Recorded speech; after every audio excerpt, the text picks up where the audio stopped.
Hola, buenas tardes a todos. Hoy vamos a dar la clase de oftalmopatía tiroidea, clínica y diagnóstico. Yo soy el doctor Joaquín González Barlatay, soy médico de planta del Servicio de Oftalmología del Hospital Italiano de Buenos Aires, donde formo parte de la sección de oculoplastía y además me desempeño como coordinador de residentes y fellows del hospital. Al mismo tiempo soy jefe de la sección de plástica ocular del Instituto Saldívar y soy docente adscripto de la Universidad de Buenos Aires y particularmente coordino este módulo de órbita de la carrera de especialista en oftalmología UBA-SAO. Un agradecimiento especial a mi grupo de trabajo del Hospital Italiano de Buenos Aires, donde somos una sección de oculoplastía muy grande y disfruto mucho trabajar en equipo. Y ahora sí, vamos a empezar con la presentación de hoy, que los objetivos son que al finalizar la misma ustedes sean capaces de realizar una correcta evaluación de un paciente con oftalmopatía tiroidea basados en la severidad y actividad de la enfermedad y que puedan conocer los diferentes sistemas de clasificación de los pacientes con oftalmopatía, tanto glauco como Luisa. La oftalmopatía tiroidea anteriormente se llamaba oftalmopatía de Graves, como dice ahí, y actualmente uno ya la llama oftalmopatía tiroidea o enfermedad tiroidea ocular y vamos a ir viendo por qué. Es una enfermedad que es más frecuente en mujeres que en varones con una relación 6:1. Y si bien el 90% tiene hipertiroidismo o enfermedad de Graves, hay otro porcentaje de los pacientes que no lo tienen. Entonces, de aquellos pacientes que tienen hipertiroidismo, el 20% de ellos van a empezar primero con las manifestaciones oculares y a los 6 meses o el año van a empezar con los cambios hormonales. Por lo tanto, en estos pacientes tal vez nosotros vamos a ser los primeros que los vamos a ver en consultorio y van a ser esos pacientes que nosotros vamos a ser los primeros en hacer un diagnóstico oportuno y precoz. El 40% de los pacientes empiezan al mismo tiempo tanto con las alteraciones hormonales como oculares y un 20% de los pacientes primero empiezan con una alteración en su laboratorio hormonal y posteriormente aparecen los cambios a nivel ocular o pericular. Y estos pacientes que tienen hipertiroidismo son lo que se llaman enfermedad de Graves. Hay un 10% del resto de los pacientes que pueden presentarse con una oftalmopatía tiroidea, teniendo un estado de eutiroidio o hipotiroidio más vinculado con la enfermedad denominada tiroiditis de Hashimoto. Es por eso que ya orbitopatía de Graves es un término que se considera antiguo y decidimos llamarlo orbitopatía tiroidea o en inglés thyroid eye disease, que significa enfermedad tiroidea ocular. Cuando vamos a analizar estos pacientes tenemos que tener en cuenta que 2/3 de los pacientes van a tener una enfermedad con una expansión grasa predominante y 1/3 de los pacientes van a tener una enfermedad donde va a predominar el agrandamiento de los músculos extraoculares. Y esto es importante diferenciarlo. Aquellos que tienen una expansión predominantemente grasa son pacientes que van a tener la retracción ocular y el exoftalmos, como todos los pacientes con la enfermedad tiroidea ocular. Pero cuando vamos a ir a las imágenes vamos a ver que los músculos extraoculares no están muy agrandados y se van a ver los cambios en estos casos por el agrandamiento graso. Generalmente esto se presenta en pacientes femeninos, no tienen antecedentes de ninguna enfermedad autoinmune ni ningún familiar con antecedentes de oftalmopatía tiroidea, suelen ser pacientes no fumadores. Y el curso de la enfermedad es mucho más amigable porque es un curso más leve. Y son pacientes que probablemente el riesgo de tener complicaciones visuales definitivas es realmente bajo. Entonces son pacientes que uno puede controlar más a largo plazo.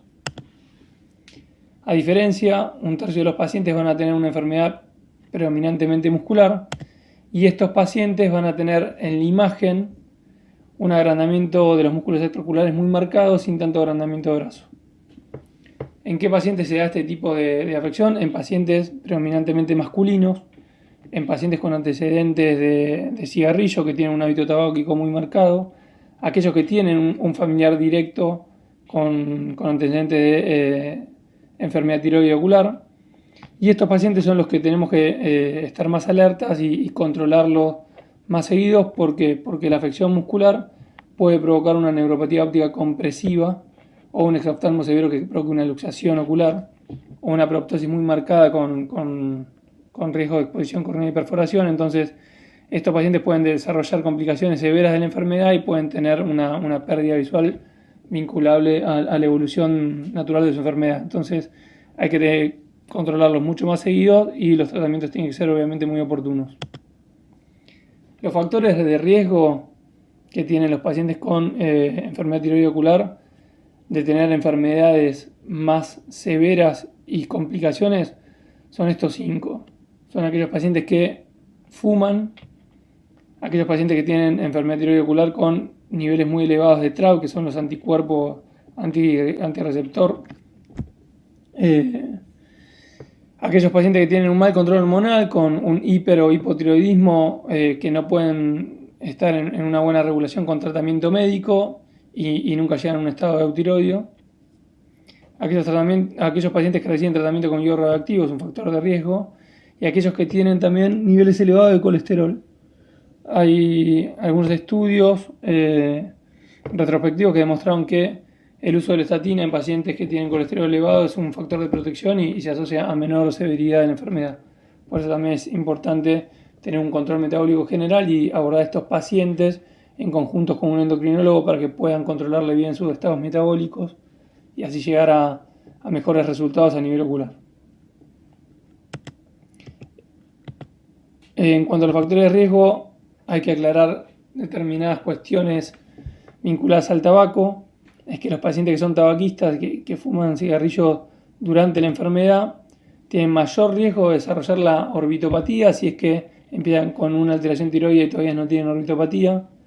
Aquellos que ya tienen orbitopatía tienen mayor riesgo de deteriorar esa orbitopatía preexistente.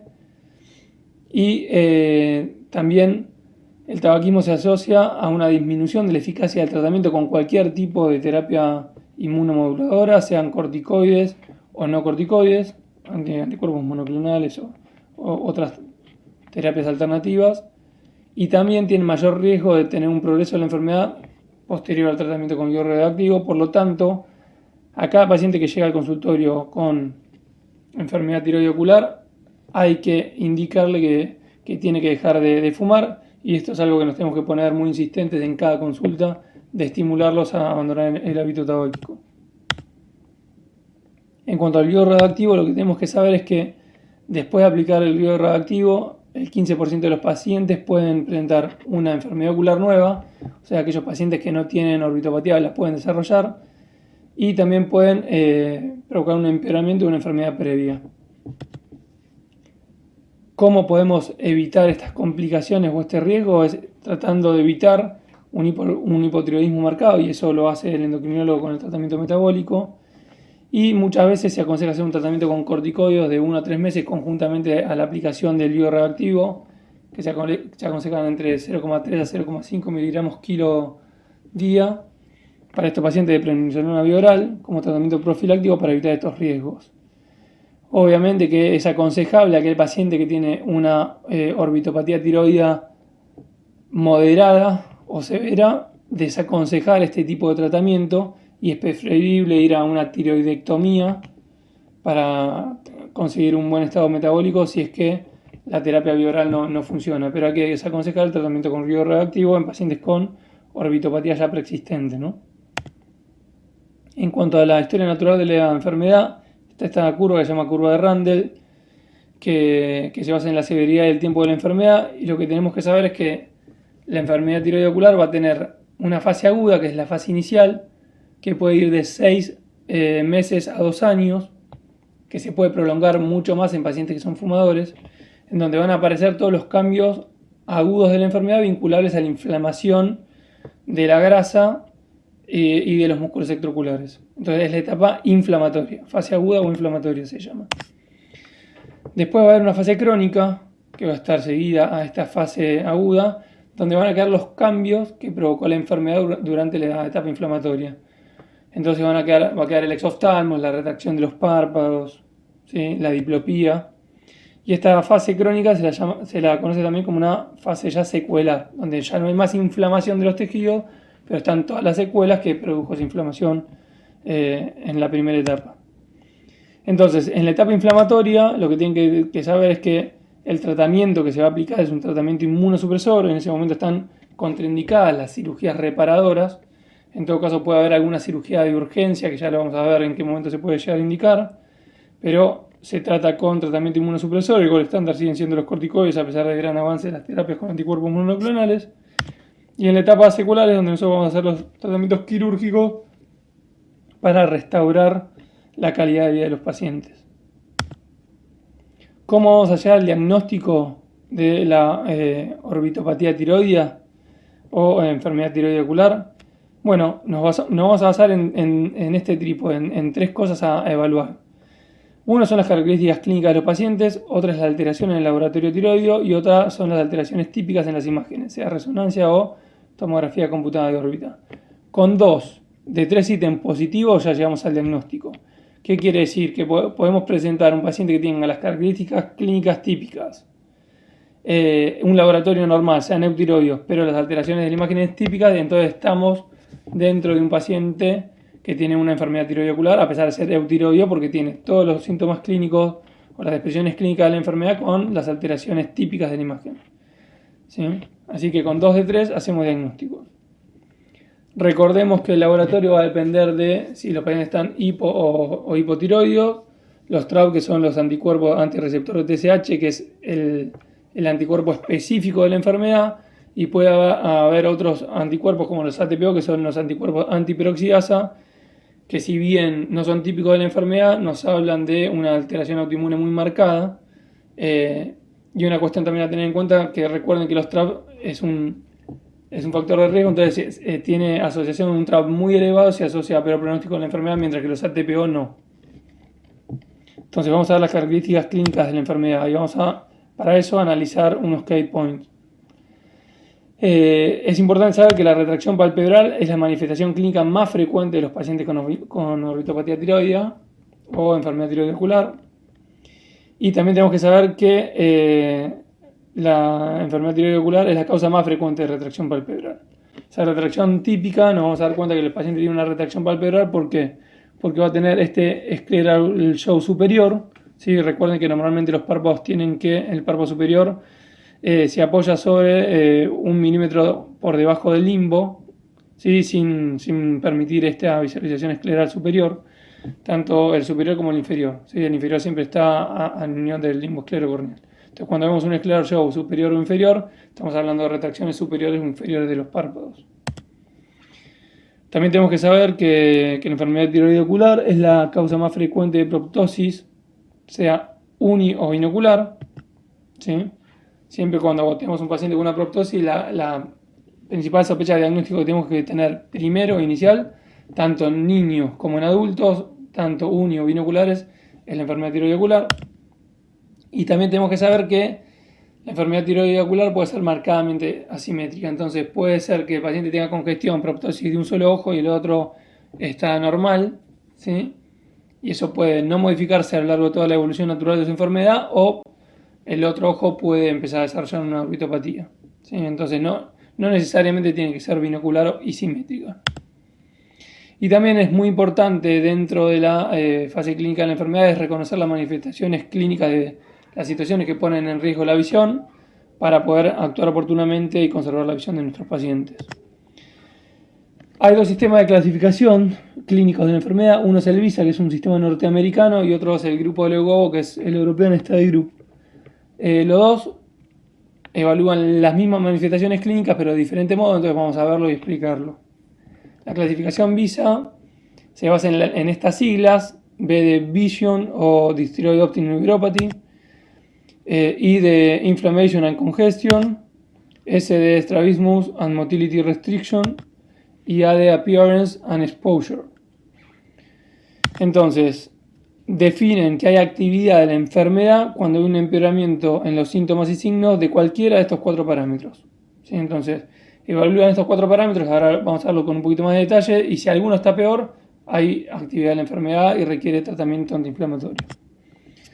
En cuanto a la visión y la neuropatía óptica distiroidea, lo que tenemos que saber es que la neuropatía es un caso donde es una amenaza para la visión. ¿Sí? Estos pacientes pueden quedar ciegos si no son tratados oportunamente.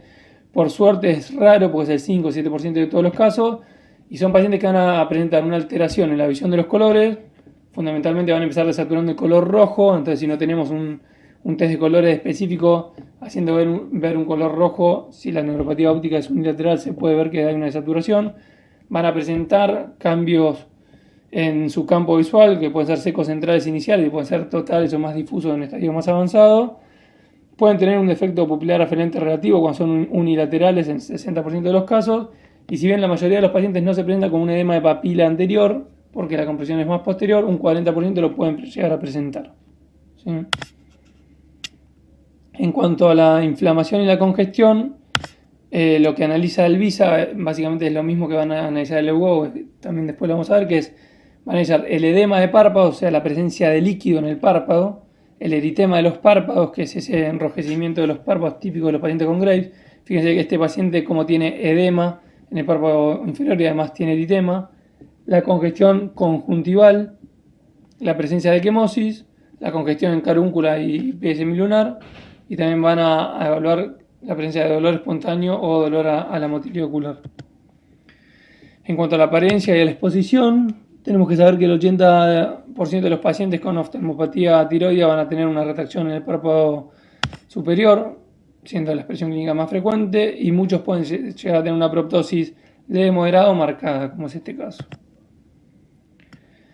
El estrabismo y la restricción en la motilidad es típico de estos pacientes, sobre todo en aquellos pacientes que tienen una enfermedad predominantemente muscular, y van a tener un estrabismo típicamente restrictivo, que se va a ver claro en las imágenes del agrandamiento muscular y la imposibilidad, por ejemplo, en este paciente de poder tener una buena elevación de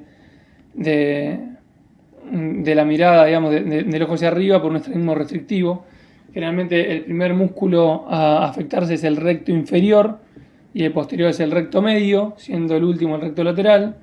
Entonces, cuando hay un agrandamiento muy marcado del recto inferior, ese paciente va a intentar elevar el ojo y no va a poder porque hay una restricción en el movimiento del recto inferior que no va a permitir esa elevación del ojo afectado. ¿Sí?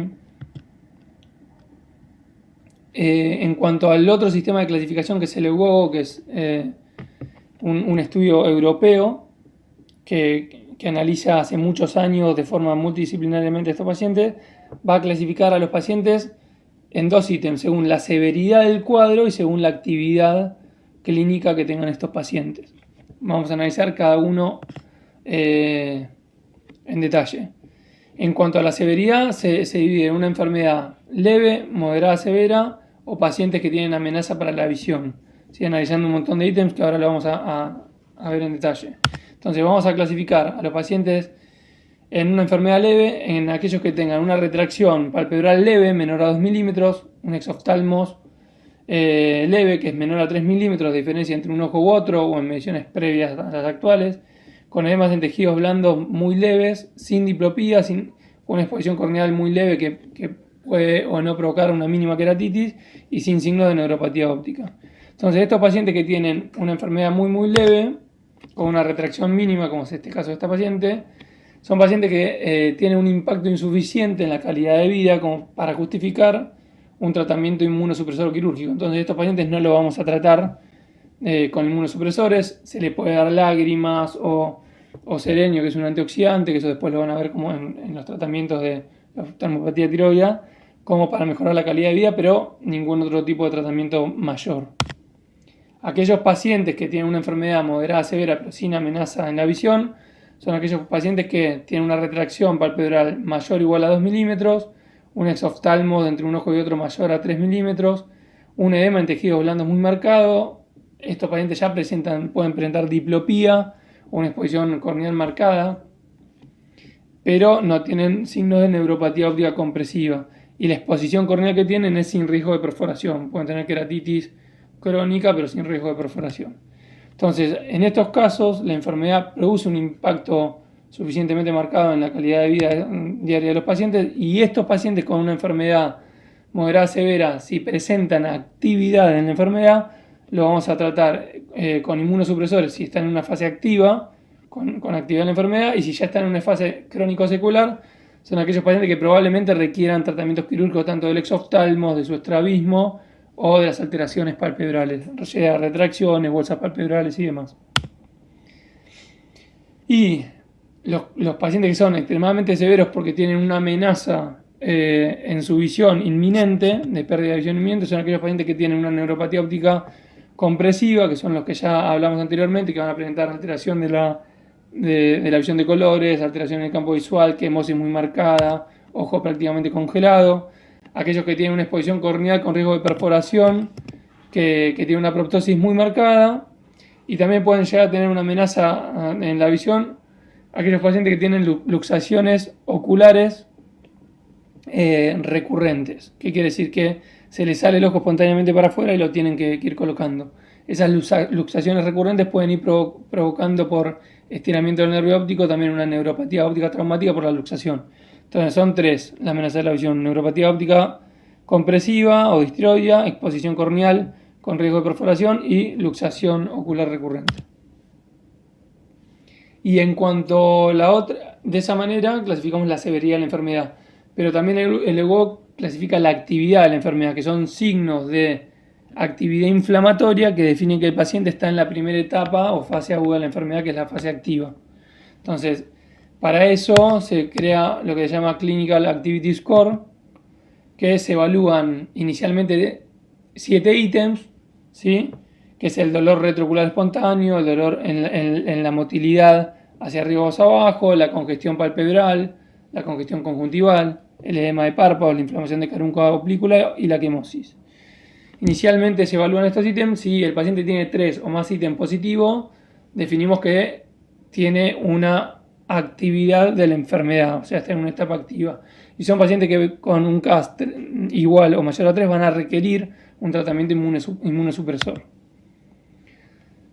Y en los controles evolutivos podemos agregar 3 ítems más, que es el aumento de la proptosis, la disminución en la excursión monocular, combinación con prismas, o la disminución de la huella visual equivalente a una línea en la cartilla de Snellen. Y con 3 o más positivos, teniendo en cuenta ya 10 ítems, lo clasificamos como positivo a la actividad de la enfermedad. Lo que nos dice la actividad de la enfermedad es que cuando nosotros debemos tratar a estos pacientes con tratamientos inmunosupresores. Una cosa a tener en cuenta, que esto está publicado en la última publicación, en el último Zoom que dio Leugogo, es que saber cuándo un paciente tiene quemosis y cuándo no. Cuando la quemosis es difusa, ¿sí? y separa a mayor o igual a 1/3 el total de toda la conjuntiva de la esclera. Y cuando la conjuntiva prolapsa por la línea gris del párpado, ahí estamos diciendo que tiene quemosis positiva, ¿sí? Cuando no lo es, no hay quemosis positiva, porque muchas veces estos pacientes quedan después en una etapa ya más crónica con un poco de conjuntivochalasis de tanta quemosis que han tenido en un periodo previo. Entonces tenemos que saber diferenciar bien lo que es una conjuntivochalasis de una quemosis en estos pacientes. Y cuando determinar que el paciente tiene congestión conjuntival, bueno, acá claramente el ojo está bien blanco y el CAS es negativo. Y cuando tienen una congestión menor al 50% de toda la conjuntiva, decimos que el CAS es positivo pero moderado. Y cuando es mayor al 50% ya estamos en una congestión severa. ¿Sí? Muchas veces también pasa que queda una mínima congestión en los músculos extraoculares de estos pacientes en las etapas crónicas, que no la tomamos como congestión positiva. Una cuestión a tener en cuenta es saber cuándo la congestión pertenece a la enfermedad tiroidea ocular, que es cuando los vasos congestivos siguen a las inserciones de los músculos extraocular, respetando estos milímetros del limbo esclerocorneal, a diferencia, por ejemplo, de las fístulas carotidio o venosas, ¿sí? Donde estas fístulas AB generan una congestión vascular generalizada 360 grados en la conjuntiva y no respetan limbo, ¿sí? Llegan hasta el limbo. Eso es como un diagnóstico diferencial que tenemos en la clínica. Y por último, vamos a ver las alteraciones en las imágenes de estos pacientes con enfermedad tiroidea ocular. Recuerden que hay 2 métodos de imágenes. La tomografía es un método que es mucho más barato, más rápido de hacer y generalmente más accesible en todos los medios, que nos va a mostrar estos cambios, ¿sí? El agrandamiento del vientre de los músculos sin afectar los tendones. Eso es un típico cambio de la oftalmopatía tiroidea. Fíjense que les traigo de vuelta esta imagen que la vimos anteriormente porque es muy interesante. Este paciente empezó primero con una afección solamente del ojo derecho y con la progresión de la enfermedad también se le afectó el ojo contralateral, el izquierdo.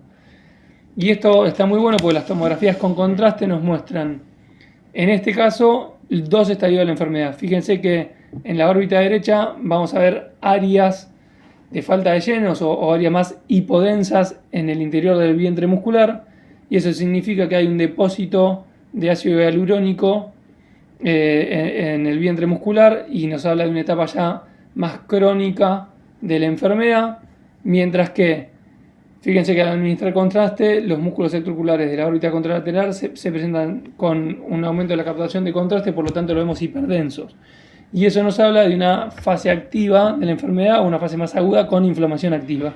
¿Sí? Acá vemos una etapa más crónica, ya con áreas más hipodensas dentro del vientre muscular, y esto es típico de una fase bien activa con áreas hiperdensas y captación del contraste de los músculos. ¿Sí? En la tomografía en un corte axial vamos a ver perfecto el agrandamiento muscular del vientre muscular sin afectar tendones. Tal vez esta no es la ideal, pero los tendones siempre se ven finitos, ¿sí? Y el vientre muscular bien agrandado. Cuando el tendón también está comprometido, uno tiene que sospechar una enfermedad inflamatoria orbitaria, ¿sí? Y no una enfermedad tiroidea. Y en cuanto a las alteraciones por imágenes, en cuanto a la resonancia, vamos a ver exactamente lo mismo: el agrandamiento de la hipertrofia de grasa, la proptosis, el agrandamiento del vientre muscular respetando tendones.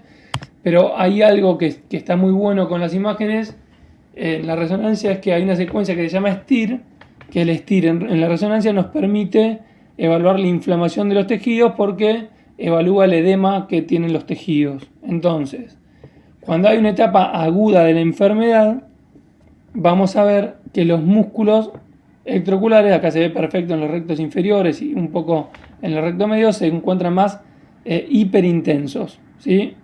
Se ven mucho más hiperintensos cuando hay una etapa aguda o inflamatoria, y estos son pacientes que se han tratado con triamcinolona peribulbar, y se ve el antes y el después, como fíjense cómo en la tomografía tenía el músculo más agrandado y en la resonancia el músculo estaba, además de estar más agrandado, estaban hiperintensos, y en el post tratamiento se ven como el músculo disminuye su tamaño, se ve que el vientre muscular ya se achica y no se ven más hiperintensos, sino que están más hipointensos porque no tienen inflamación dentro de los músculos. Entonces la secuencia STIR es una secuencia muy útil para evaluar el pre y post tratamiento y para evaluar la inflamación, y es mucho más sensible que una tomografía con contraste para ver específicamente la inflamación grasa y de músculos extraoculares. El tema que la resonancia es un estudio también mucho más caro, lleva más tiempo, y por ahí en los resonadores cerrados los claustrofóbicos no